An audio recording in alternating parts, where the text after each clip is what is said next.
I heard Raya is the Soho House of dating apps. Well, yeah, but that's what it was when it started. Yeah, it was exclusive. They never paid for PR or marketing. So it was just like this word of mouth thing. Yeah. Celebrities were on it. Very exclusive. I read something where it said they would only accept like 8 in every 100 applications. Yeah. I don't think it's like that anymore. I think it's like it's a business. It's for profit. Oh, yeah. And I really do think they accept everyone. The Life of Marin podcast is presented by MAAR Dating Club. MAAR Dating Club is a matchmaking service that represents New York City's most eligible singles. MAAR Dating Club works with professionals who don't have time or interest in dating apps, but still are genuinely ready to find love. We are a boutique firm that focuses on quality matches and guides and coaches our clients throughout the process. Use the link in the episode notes to book your introductory call today. Welcome back to Life of Marin podcast. Today I have Sara Persson on. How are you? I'm good, but I got sad just now when we started because this is our goodbye episode. It's our goodbye episode. My bestie of 3.5 years, my first bestie in New York City, is moving to LA. Yeah. Why are you going? What's the tea? So the plan has always been for me and my boyfriend to move back to LA. Like, we met when I lived in LA. And he was living in New York and I moved back here for him. So the plan has always been to move back to LA. We've been here now for 7 years and I was here 3 years before that. So I've been here for 10 years total. Yep.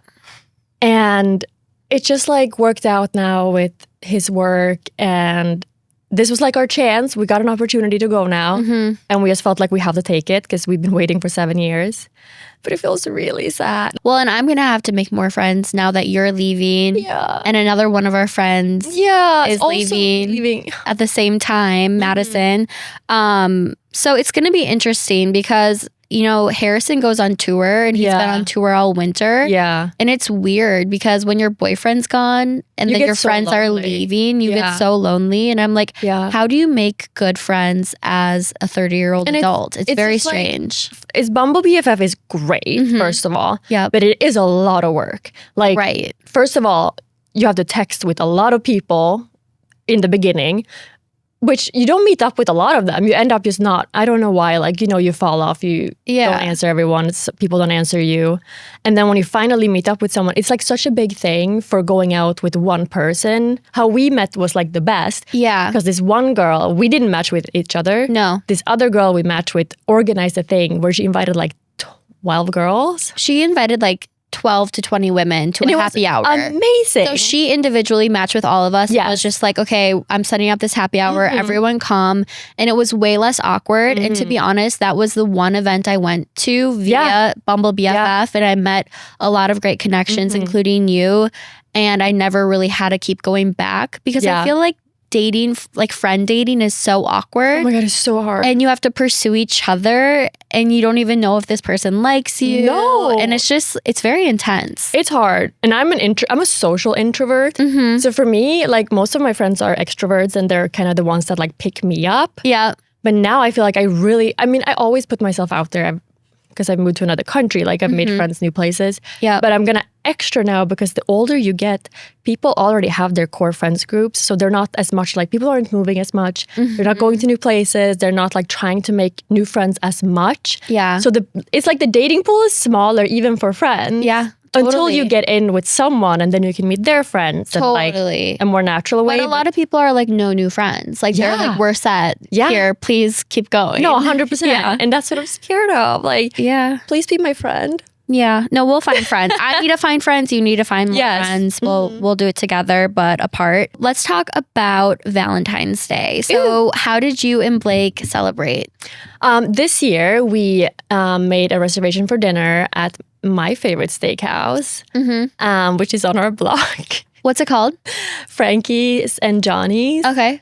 It's like in Midtown. It's old school, and it's literally on our block. But I love it so much. So we were going to dinner, and then we had a concert after. This Swedish artist was in town for his first US tour. Fun. Okay. Oh my God, Benjamin Ingrosso, check it out. So we bought tickets for that. And we had that plan for quite a while. And then when we just decided we're going to move to California, Mm-hmm. you know, we don't have that much time to see our friends because we literally had 3 weeks from deciding till we are out the door. Crazy. So we decided to invite his 2 friends who were alone on Valentine's. So they came along for dinner and the concert, which was really fun. Because we got a night with them as well. Because our nights are really counted. Yeah, no, that's nice. And also you guys have been together for 8 years. Yeah. And so it's not your first Valentine's No. together. Yeah.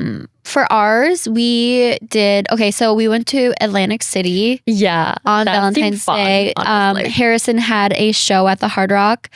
It was fun. That's a big deal. It is a big deal. It was very cool. They sent a car to come get us from New York City to drive us all the way to AC.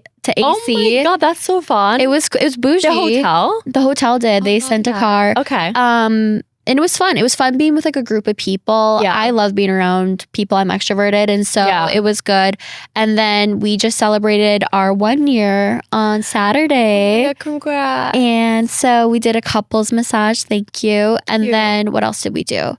So we did Wait, so you had 2 days in a row because a Saturday was the day after Valentine's. Yeah. So you did Valentine's and then immediately. Yes. Yeah, but also because you were with people on Valentine's. So it's nice. Yeah, you got so 2 similar days. to you. Yeah. But yeah, when he's working, it's not really our special time. It's not high quality time. No, for sure. But it's so fun to be around friends. Yeah. A bunch of his family came. And then we knew that the next day we were just going to do a couples massage.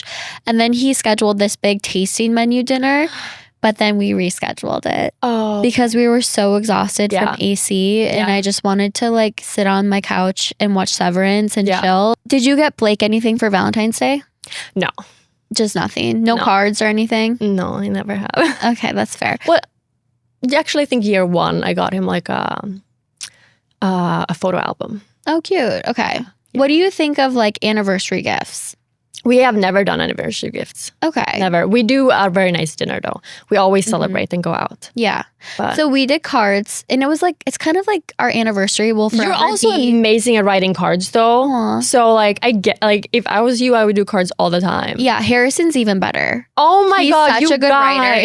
It's okay. Okay, we are both really bad. So Okay. we both talk we get anxiety about having to write a card. So we're just oh my God, and then we're just let's just not do it because we're both bad at it. But and that's nice. It gives us anxiety. So But for us, it's a big love language, the words of affirmation. So we wrote each other these really nice cards, and then I got him a Le Labo candle. oh, cute. And it was customized, and it said Archie plus Harrison plus Marin with a heart. Oh, Because we love our dog. of course. And then I got him what else did I get him?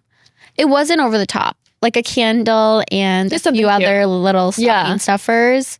But yeah, I feel it was nice. It was nice that I gave him a gift, Yeah. but always small. Yeah, but the card, you're known in our friend group for being amazing at writing cards. Yeah, That's so everybody's nice. always especially when we have to write you one, because we're oh, What are we gonna say? not tomorrow. That's so She's funny. the queen of writing cards. Okay, and then do you celebrate your anniversary on your first date, or do you celebrate your anniversary on the day that you became official? The day that we met, the Really? first night. Okay, so we do the day that he asked me to be his girlfriend. Yeah, I don't even know what day that was. for Oh, us. really? I have no idea. Did he ask you to be his girlfriend at some point though? I think he said, I think he asked, what do you call me when you talk to your friends? I think he said that. And I said, the guy I'm dating. And then I don't remember, but I know that in that conversation, Yeah. he said, okay, we're boyfriend, girlfriend. Yeah, I think the reason why people like to do the day that they became official is what if you were dating other people? But we talked about that so Okay. early on. And Okay. we both were I haven't seen anyone else since the day I met you. Yeah. And we became exclusive very early on. Yeah. And that then we talked back so we were okay. No, Harrison and I became exclusive after 3 weeks, but the Yeah. moment he kissed me, I never dated another Right. person. Yeah. So we could count New Year's Eve. But you also celebrate New Year's Eve anyways. Yes. Because that's a celebration. So I feel you guys kind of celebrate that too. We get 2 anniversaries basically. We'll see what happens. And you'll probably get more. I hope so. Okay, and then before we go into the AMA questions, I have to talk about last week. I got my lips done. I got Botox. Yeah. And I got my eyebrows done. Yeah. And I felt crazy. Like, really? Can you do all 3 of those things in 1 week? Oh my God, 100%. No. Oh my God, yes. It's the best. I asked the lady to do light Botox because I don't like to feel trapped in my face. Okay. And I cannot move my forehead. I can tell. But look, I'm trying to move my forehead. oh yeah, oh wow, you have literally nothing. I have no movement. Okay. And she did light. Yeah. Oh, that's a lot. I know. Once that happened to me where I literally couldn't move my face. It was Can you move your forehead? Yes. Oh, there we go. 100%. And you have Botox in? Yeah. Okay. See, like it's, I really can't move my forehead. It's actually crazy. Yeah, I can tell. Wow. Yeah. Yeah. But a lot of people love that. No, I know. For me, I like a little movement. But the brows, I absolutely loved my brows when I had them done. I've never had like my brows laminated before. Yeah. This was the first time. I love it. Yeah. It looks good. Yeah, I love it too. I thought it was fun. I don't know if I'll do it forever. So I just got we both on the same day got our brows laminated. And it was fun. I think it looked great. I think yours look amazing. Like, I feel like you do look a little bit more snatched, maybe. That's how I felt. I told the girl, I was like, girl, you snatched me up. Yeah. I felt so good. Yeah. I just felt like it was a little lift. Yeah. And now I just have to brush them. One of those weeks though, when like you get your hair done, you get a spray tan, you get a Botox. Like, I did a lash lift. Was it this week? Oh my God. So amazing. What's a lash lift? Oh, you've never done a lash No. lift? Oh my God. It's so it's not extensions, it's just like they curl your own lash. Oh. So it has a permanent curl, so you don't have to curl it every time you get ready. And they also tint them. That's cute. I love that. So then you don't wear mascara? No, I am right now. Like I still for like a little extra, but like on just like a day-to-day, I just love the curl. Because it gives a little, that and the brows, a little lift. Like, yeah. No, you look good. And it looks very natural. Okay, so let's get into our AMAs. Okay. People submitted questions. I'm excited. The first question is it worth paying for Raya? Okay. Well, back when I had it, 9 years ago maybe. Yeah. 8. Yes, it was. Okay. Because there were just like a lot of really hot people on there. From what I've heard now. Yeah. No. I have a few friends who are on there. And I see a lot of like these TikToks where people are like, oh my God, like don't go on Raya. No one ever talks to anyone. I heard Raya is the Soho House of dating apps. Well, yeah, but that's what it was when it started. Yeah, it was exclusive. They never paid for PR or marketing. So it was just like this word of mouth thing. Yeah. Celebrities were on it. Very exclusive. I read something where it said they would only accept like 8 in every 100 applications. Yeah. I don't think it's like that anymore. I think it's like it's a business. It's for profit. Oh yeah. And I really do think they accept everyone. It used to be like very prestigious to be on it. Is it still? I don't know. I mean, I don't know. Just from what I've heard, I don't know if it's from what I've heard, no one talks to each other. Yeah. No one ever messages anyone. That's what I've heard. Like there's no point. Like people match and they never talk. Yeah. Okay. And also there's no location, right? Like you can match with somebody who's across the world. So is it more so for like young people who kind of want a jet set? I mean, if I was single and dating, like why not? Yeah. I would. Yeah. I don't see a reason to not. Like I would still try. By the way, I agree with that. Like why? Yeah, I don't see a reason not to. I think right now it's like $20 a month. And so if that's hard, like if you can't really afford that then don't. Then don't. Yeah. But if you can afford it and you like to kind of window shop a little bit, because there's always that chance that you could meet somebody. Yeah. Like obviously it's a dating app, so it is meant for connection. Yeah. Maybe you message first. Oh, 100%. Yeah. Yeah. Yeah. But then you're opening yourself to just be ghosted by a bunch of douchey people, potentially. We've all been ghosted. We've all been there. So did you ever date any celebrities off of Raya when you were on it back in your day? No. Like I chatted with a few like here and there. I mean, that would be very exciting. Yeah. Cutie. Also fun fact, because I was researching Raya earlier, Raya means friend in Hebrew. Oh. Yeah. Isn't that cool? It's a little weird though that it means friend when it's a dating app. That's true. Well, they do have Raya for friends. Yeah, but like when it's was started, like all the dating apps back in the day was not started for friends. Like Tinder. I'm sure you can do Tinder friends now too. Probably. I'm sure. Yeah. Because Bumble friends. Which, by the way, I tell a lot of my clients who are new to New York City, I always say go on Bumble BFF. And a lot of them have met friends that way. Yeah. Like it does actually work for women. Especially in New York, I think, because New York is a place where so many people come in. Like people move to New York at all stages of their lives. It's like a place people dream of coming at some point. Yep. So I think here is like the place to do Bumble BFF. Yeah. It's very transient. Yeah. So maybe on Raya, you could meet a friend. Maybe you could meet a boyfriend, a girlfriend. Yeah. But I just wouldn't put all of your eggs in that basket. No. But I always tell people you should be on, 2 to 5 dating apps if you're dating seriously, just to see what's out there. But are people still on Tinder though? Yes. They are. So I actually met a couple this fall who met on Tinder, and they were very like normal, attractive people. I think Tinder is good because it has a huge database. It's one of the oldest out there. It's OG. And they're constantly revamping. Like they have a huge budget. Yeah. And so they spend a ton of dollars on marketing. Yeah. And okay, I thought Tinder was dead, to be honest. I didn't know people were still on it. Okay. No. Like Hinge is good, Bumble's good, Tinder's good. Yeah. There's like, Coffee Meets Bagel. There's OkCupid. Like it just depends on what you're looking for. Yeah. I think different types of people flock to different apps. Yeah. But yeah, if I were single right now and Raya was available to me, I would do it. Why not? Okay. Would you too? Yeah, for sure. Okay. This person said, my boyfriend wants to get a happy ending. I'm not sure I'm comfortable with it. What would you do?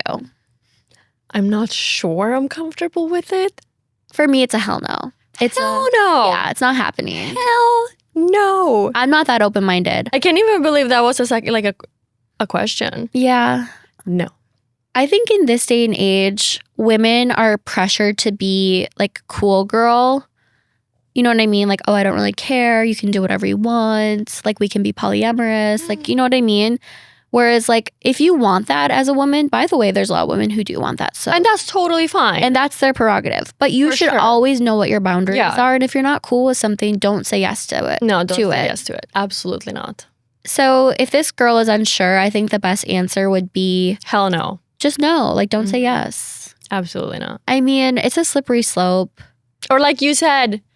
we were talking about it during Wine and Cheese the other day. Oh my God, that was hilarious. What did I say again?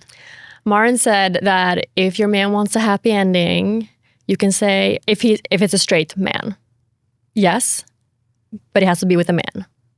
Right. If it's just sex. If it's just getting off. If it's just a hand job. Then use a guy. Then it's fine if it's a guy. I just think like use your own hand at that point. 100%. You know what I mean? No, for sure. It's a no. Or do it yourself at home. What would you do if you found out that your man was secretly going to a happy ending parlor? Die. Yeah. I would die. It would be over. Yeah. What the? It's just such a breach in trust. No, we're two Scorpios. Like, imagine if we don't play like that. Endings. Like randomly, imagine if we were just like going to like one of our beauty appointments, just getting happy endings. Oh, I don't think Harrison would be okay with that. No, I know for a fact he would not be okay with that. Would Blake? No, of course not. Okay. This next question is: when do people usually say "I love you"? I don't know. I think we did after 2-3 months. Mm-hmm. I think we did from the moment he kissed me. It was within like 3 months of that first kiss. I feel like that's pretty normal. But I know people who like, it takes up to a year. See, I think it should take, like he should know if he loves you between month 3 and month 6. Yeah. I think definitely. Like, because I knew way before we said it that he loved me. I knew too. And by the way, Harvard did a study and they found out most couples know within 6 months if they want to marry that person or not. Mm-hmm. And so if he's dragging his feet, that's not a good sign. No. And saying I love you is not like proposing. Like you can love people and then stop loving them. Totally. Like, unfortunately. So like say it if you mean it. Like if you feel it, you can say it. I would say also if you're 3 months in and he's not saying it, and as a woman you're feeling it, I think you can say it. You can. And like I waited for Harrison to say it first, but he did it in a timely way. Yeah.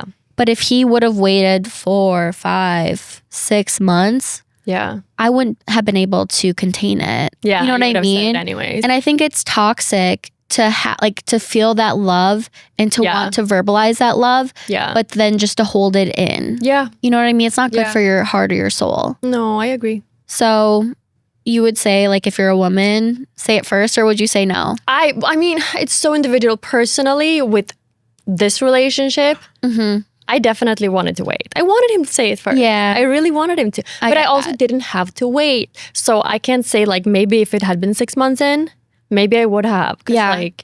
Like you said, maybe I would have felt like it's really in here. But and then once you say it, like, you've opened Pandora's box, and now you just have to wait to see if he reciprocates. Yeah.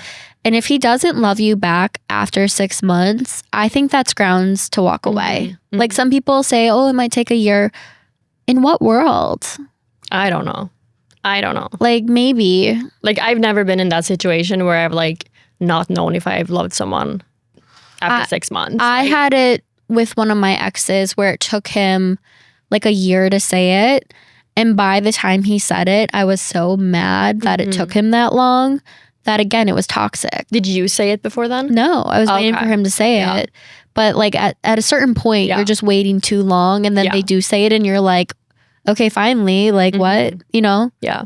Yeah. Okay. And I actually have a lot of women clients who I match made, and now they're like living with their boyfriends, and they've said it first. Oh, yeah. No. Okay, so it works. So it does work. Okay.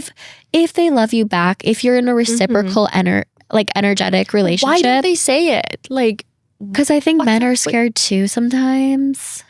Yeah, I don't know. I feel like, don't you feel it though? Like, if they love you? Yeah. Like, don't you, like, I feel like you can tell if someone loves you. You can. It's like, it's a vibe. Yeah.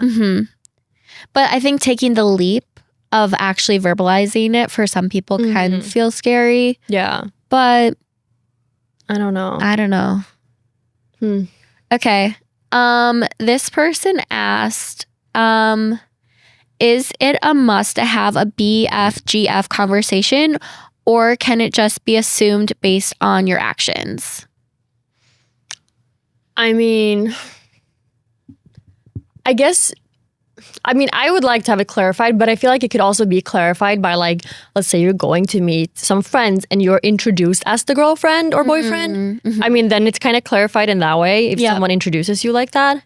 But I mean, I like to clarify things. Yeah, I think you should have a conversation about it, because just so you know. And like, it's important to talk about every step and stage in a relationship, because then the next conversation is like, when are we going to get engaged? And like, where is our future going together? Yeah. What's our timeline for marriage? What's our timeline for kids? And so if you can't even have that initial conversation of like, are we officially boyfriend and girlfriend? Like, that does not set a good stage for the future of the relationship and all the conversations that are required along the way. Yeah. Yeah, you should talk about it. And so I've been saying this on my AMAs lately on Instagram, where if a guy doesn't ask you to be his girlfriend after 2.5 to 3 months, you have full permission to bring it up. Yeah. And you should say, like, I think you can bring that up. You can definitely bring that up. And I always tell people, you can say, I'm ready to be your girlfriend. You could say, I'm ready for you to ask me to be your girlfriend if it's important that he asks. But I still don't like the what are we? But I want you to feel empowered to be like, hey, like, I'm there. How about you? Yeah. And then you get your answer. Because if he's reciprocating and he's on the same page as you, he'll be like, oh my God, I already thought you were. Or he'll be like, okay, I'll ask you. And if he's not, then you need to go. Then you know. I mean, we're lucky that our guys just kind of like progressed it in a normal, natural way. But typically men will if they really like you. I think so too. Don't you think? Yeah, I think so. Okay. I was asked if I was free for Valentine's. Then I didn't hear anything, so I called him at 8 p.m. that night. He said he forgot and that I shouldn't apply so much pressure. He also said that a feeler text like that shouldn't be taken so seriously. What should I do next? Did she call at 8 p.m. on Valentine's? Yeah. I mean, I would move on because he's not into it. Yeah. He literally just wanted to see, like, maybe he texted 5 girls that. Probably. Like, what are you doing? And then made his pick and whatever and move on. Guys are savage, and a lot of men do have rosters. And oh my God, they do. I hear this all the time. And boys. You know a lot of single men who are friends with your boyfriend, and they put out feeler texts. And will you talk a little bit more about this? Because I think this is helpful for people to understand. I just like, they for sure have a roster. They talk about their roster. So like, and their roster keeps like updating and disappearing and coming back is what I've heard. Yep. I feel like that person probably texted 5 girls, what are you doing on Valentine's, just to feel it out. Yep. I'm surprised though, because I feel like these guys kind of avoid Valentine's Day and would just not see anyone. But also like, I mean, they're single guys. They're probably going to take the chance. Yeah. To see someone. I don't know. I think I'm not that deep into it. I don't know all the stuff. I just know they have a roster. Yeah. I think it was bold of you to call him. And it's not a bad thing that you did call him. Yeah. But the fact that he was like... A feeler text is just... No. The fact that he used that verbiage, a feeler text with you, he's out. Like, he's blocked. No. Like, you're not You deserve so much more. No. Not a feeler text for No. No. And like the thing is like you have to have a lot of self-esteem in dating. And part of having a self-esteem is when people don't treat you correctly. Yeah. Is you walk away very quickly. Yeah. Because there is someone out there who's more amazing than this person who will treat you properly. Yeah. But if you get stuck in the wrong place, then you're telling him it's okay to treat you like that. So I would move on. How do you feel about political differences in a couple? I feel like it depends on the person, like the people, a lot. Yeah. Because I definitely think it's possible. Same. But it also depends, like, are you like radical one way or the other? Yeah. Because then maybe it could be hard. Are you like swimming in the middle? Right. I talk to matchmaking clients and potential matches all day, every day. Yeah. And what I find is that most people are in the center and they either slightly leaned left or right. Yeah. And so most people just don't want other extremists when it comes to politics. Yeah. But again, like being in New York City, I do see a trend of a lot of women leaning slightly left and a lot of men leaning slightly right. Okay. And it's mostly like fiscally conservative or like they care about taxes or they care about like the borders and security. And like then I'll be like, are you open to, you know, LGBTQ? And they're like, oh yeah, like I believe in a woman's right to choose. I believe in, you know, a gay person's right to marry whoever they want. Yeah. It's just for them more like about the financials of it all. And so what I'm trying to say is like, if you're super radicalized on one side or the other, I think a lot of people are going to miss connections. Yeah. And so I think the way to do it is to go topic by topic. Yeah. And if it is a deal breaker for you, because it's like a value and a belief, then keep moving. Then like, keep of moving, course. for sure. Yeah, you don't have to settle and like be with someone who believes something you really don't believe in. But you got to feel that out yourself. Like, what are you okay with? And like, what feels good for you? And are they open to talk about it? Are you open to talk about it? Like, I don't know. Yeah. Feel it out. Politics are so tricky. It's so sensitive. Especially lately. It's not an easy time. Yeah. But yeah, there's someone for everyone.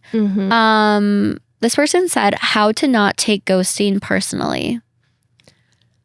Girl or guy or a man or... I was going to say girl. I think this was a girl who said this. It is hard. Being ghosted is honestly the worst feeling in the world. I get ghosted all the time today because when I reach out all the time, I reach out to someone maybe once a month about like making them a piece or like you know, on Instagram, like making someone a jacket or something. I very rarely do it because I get so sad. Like I think I message 5 people a year maybe, and I ask them like, I love you, can I make you something? And I'm always ghosted. Yeah. I always get ghosted. A lot of the time, thankful on Instagram, you can't tell if they read your message, but sometimes you can. I know. Like sometimes there'll be someone who follows me and I'll message them and then they they'll also ghost read you. and they just do not answer and it hurts.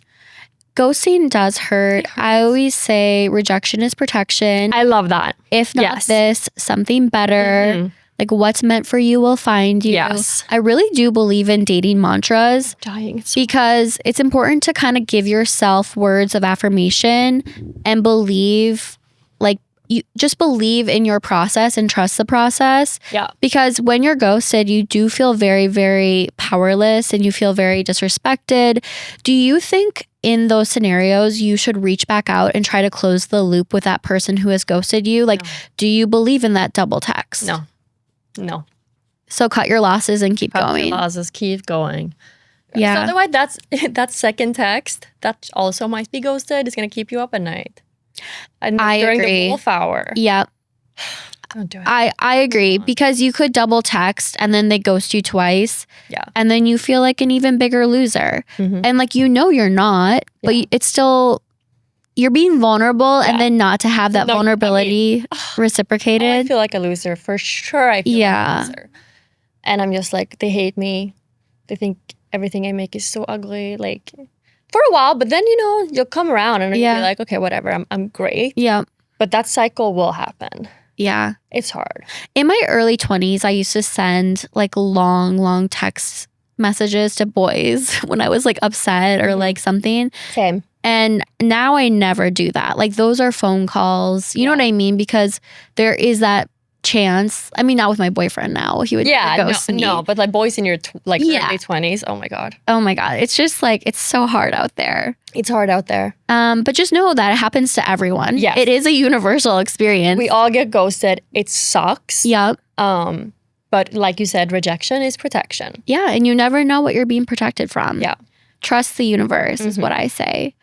This person said, is 11 years too big of an age gap? He's a 33-year-old male who is asking. Well, it depends. 33 years, which way? Yeah, is it 11 years up or 11 years down? I think a 33-year-old man getting serious with a 22-year-old is too much. Most of the time. Feels inappropriate to me. Can work, but it feels a little inappropriate. Yep. With a 43-year-old, on the other hand, that's beautiful. Totally fine. I love a cougar moment. And even, like no matter who's older or younger, if it's like two men or two women or a man and a woman, that's fine. It's like, but when someone's 22, like I am not the same person I was when I was 22. They're a baby. Like, it's so different. I think once you're like, at least when you're over 25, it starts getting better. Like then it's like, okay. Yep. It's all about life stages. Yeah. And you evolve a lot in your 20s and you, at the beginning of your 20s, you think you know who you are, but you don't know who you are. And there's definitely outliers. Like there will be in a situation where that will work and it can be fine. But like, it also depends if this 33-year-old, let's say this 33-year-old wants to date a 22-year-old. Does he want to get married and settle down? Because if not, then okay, I mean, whatever. Right. Well, and that's a problem too, is that if you're 33 and you're a man and you're like, okay, I'm ready to get married in the next year or two, settle down, have kids. Yeah. And then you go for a 22-year-old, you may waste 2 years. Yeah. Because she's going to wake up one day and be 24 and be like, I'm not even close to ready to do any of those things. Yeah. And you're like, oh shit. And you just lost a lot of time. And so I see a lot of men who do shoot themselves in the foot because they go for a woman who's like, in my opinion, much too young. And then when they're ready to progress to the next step, she's not there yet. And by the way, it's fair that she's not there. Yeah. She shouldn't be there. Yeah. Like she needs to experience life too. And she needs to understand how she feels about the world and form her own opinions. Yeah. And that guy had a whole 11 years to do that. Yeah. That she didn't even get yet. Long time. Yeah. But when I think it's kind of hot when like a 40-year-old woman dates like a 33-year-old man. I think that's kind of hot. Yeah, when you're over 30, I feel like things are so different. Like then the age difference doesn't matter as much. Because your boyfriend's 5 years younger than you. Yeah. Yeah, he was. And he you're was happy very young when we met. Yeah. No, but so were you. You weren't. I know. You weren't I was 11 years 25. older than him. No, I know, but still. Yeah. back then. In my mind, though, because he grew up in Malibu, I think people who grow up in Malibu or like a New York City or a major metropolitan area. Malibu is not a major metropolitan area. Like, it's like a suburb. I think he did hang out in LA, did he not? No, not until he was like an adult. Okay, so this is not proving my point. Like this, never mind. It's super suburb. Oh, so he grew up in small town. I retract that. This person said, I just turned 40. I feel hopeless. I won't ever meet my partner. I prioritize my career instead of love. Okay, I think you will, first of all. Yeah. I think you definitely will. And I think a lot of people, first of all, there's so many people who found the one in their 20s, had a whole life, got divorced, and are now in their 40s and starting over. Yep. And finding the real love of their life. Totally. Like so many people, even in their 50s. So just because you haven't found the one yet, like I think they definitely will. Yeah. But you have to put some effort into it. Thank you. Call Marin. Yes, call me. Yeah, I mean, dating does take effort. Like just like you got so far in your career, like you put effort into that. Yeah, you can't just sit at home and wait. Yes, you have to go for what you want. But I also think like look up to people who found the love of their life later on in life. Like Kourtney Kardashian and Travis Barker, Sarah Blakely, the founder of Spanx. She didn't meet her husband until she was 37. Or maybe they got married at 37. But there are people who, and then there are people there. And then they still had 4 children. Yeah. Even though they got married at 37. And so I think find people who have a similar profile to your own and kind of follow their journey. And so you're going to find your person and you're going to have the best of both worlds. You're going to have this amazing career and financial stability. And then you're also going to find love. But you gotta work for this too. But you have to work for your love. Working for love is also a thing. Like you can't just sit and wait. So and that also includes like buying nice clothes, like taking care of your appearance. You're the expert on this. Yeah, for sure. This person should call you. Yeah, like potentially hiring a matchmaker or a dating coach or taking a course or because dating sometimes and you just need to change your mindset too. If you're trying to date, and maybe you're just like you need to do something different.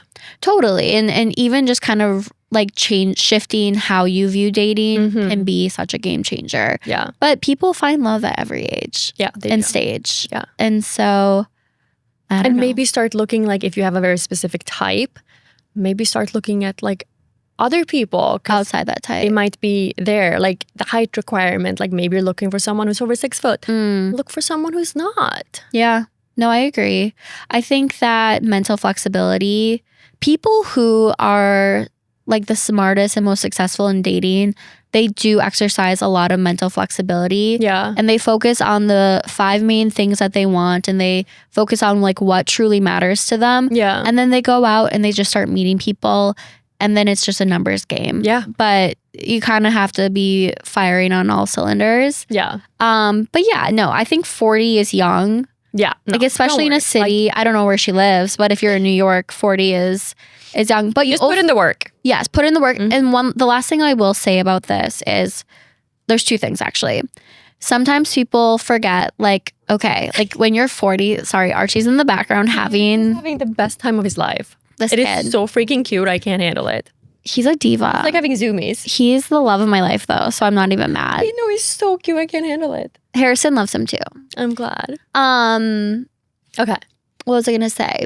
Oh yeah. So if you're 40, you have to remember that just like you've gotten older, so has the cohort of people that you're going to be dating. So maybe you love Harry Styles. It doesn't necessarily mean you're going to be dating a fresh-faced 25-year-old man. Yeah. You know what I mean? Yeah. So be open to dating people who are also in your same cohort. Yeah. The second thing I will say is that you should open up your geography because a lot of people in your cohort are already paired up. They're already married. Yeah. And so we need to increase your dating pool by doing different things, including expanding age, both up and down, by expanding geography by 100 miles. I mean, if you've been doing something and it's not working, Right. do something else. Totally. And by the way, maybe the love of your life lives down the hall from you. You could. But it's all about just expanding and then seeing what happens, seeing how it all shakes out. Yeah. No. Okay. So how should we wrap up? Anything else you want to talk about before we leave? I don't know. I mean, you're about to leave to LA. I know, literally in a week. I should ask you, you're leaving in a week. The movers come in a week. Okay. For the single girlies in LA, how is dating different in LA versus New York City? Because you've dated in both places. I didn't really date. When I lived in New York the first time around, I didn't really date. I was because you were so young. I was so young. Yeah. And I dated a little in LA, but I'm also, my memory is crap. I don't really know. I feel like I can't give any real good advice or speak on it. I was just in LA and I was asking my followers, like, what's the vibe in LA, like in the dating scene? And everyone was like, it feels very like transactional. Like people are trying to use it to social climb a little bit. That's what I hear about making friends in LA too. That's what like people are saying. Yeah. Which is like I would have my guard up. Like I would feel like very like, is this a genuine relationship or like, you know, but I think there's good people and bad people everywhere. Of course. Right. Yeah. But yeah, I feel like in LA, like for me, it's crazy to me that I ended up with a guy who works in entertainment. I know. And also like in love. Wait, what? Oh, in love and entertainment. No, who works in But I could never date in LA because it would be so hard for me to date somebody who wanted to be famous as a man. Yeah. Like, to me, well, not everyone in LA wants to be famous, but a lot of people do. Yeah. And like for me, like that would throw me off so much. Yeah. Like I want a guy who like wants to be rich, not famous. Like if I had to like prioritize, which I feel like in New York, a lot of men want to be rich, not famous. And like a lot of men actually don't want women to be big on social media because they value their privacy. Yeah. Whereas in LA, like you meet a guy and he has a podcast. Yeah, for sure. Yeah. But it sounds hypocritical coming from me because my boyfriend works in entertainment. No, I don't know how that happened. I'm shocked. Though who you're looking for. That's the thing. That's the thing. Open. And I was open. Yeah. And because I was open, I found the love of my life. Exactly. But I would not have guessed. If you would have told me I would have ended up with somebody with this career path, I would have been like, you're lying. There's no way. And I'm so happy and it's so exciting and I love him and I support him. But I was surprised. Yeah. Tell us a little bit about what you do online. So I'm on Instagram, ivor.clothing. VAR. Sorry, English is my second language. Spelling out things sometimes is hard for me. .clothing. Okay. I make all my own clothes. I post about it. Yep. I'm trying to be a sewing influencer. I love it. Very niche. It's very niche. You make sewing. The best pieces though, but your pieces are not for sale. I know sometimes people reach out to you. They're not for sale right now. Okay. I would love to find a store where I could put a few pieces. Yeah. Because I can't deal with it. I don't want to deal with it personally. You don't want to do customer service? No. I don't want to do that, but maybe one day some of them will be for sale. But for now, I just love to post all my sewing and I love baseball. Subscribe to the YouTube. Yes. I'm trying to keep building that. Amazing. Follow on Instagram, MAAR Dating Club, MAAR Dating Club, and then Life of Marin NYC on Instagram. Okay. Love you. Love you. Bye. So depressing.